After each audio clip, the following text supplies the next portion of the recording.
Actually, we're gonna trim the fat cap down to about 1/4 inch of fat left.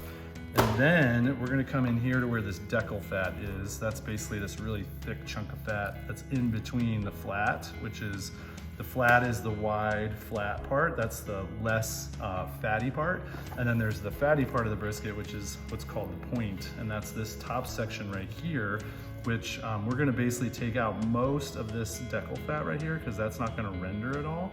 And so, so by trimming most of that out, and just keeping enough there to keep it all together so that it doesn't come apart into 2 separate sections, that's actually gonna cut our cooking time down quite a bit. So learned a couple hacks from some master barbecuers here in Austin, Texas, that help save a ton of time. I used to have to do my briskets for 12 to 15 hours.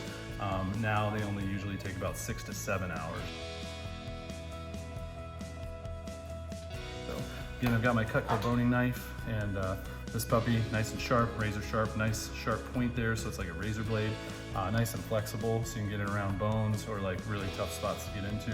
And we're basically just gonna take out anything that is not necessary here. So, of course, we don't wanna waste meat, we just wanna take off fat.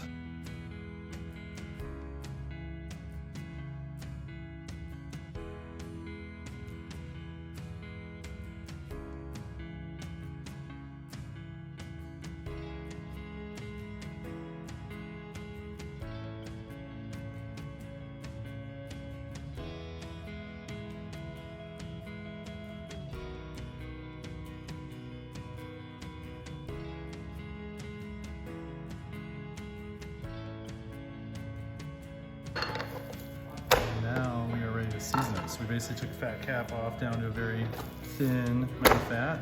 We trimmed out most of the decal fat here, so we've got a good separation between the flat and the point. This is also gonna let the brisket sit flatter instead of being bulgy, right, on top of itself.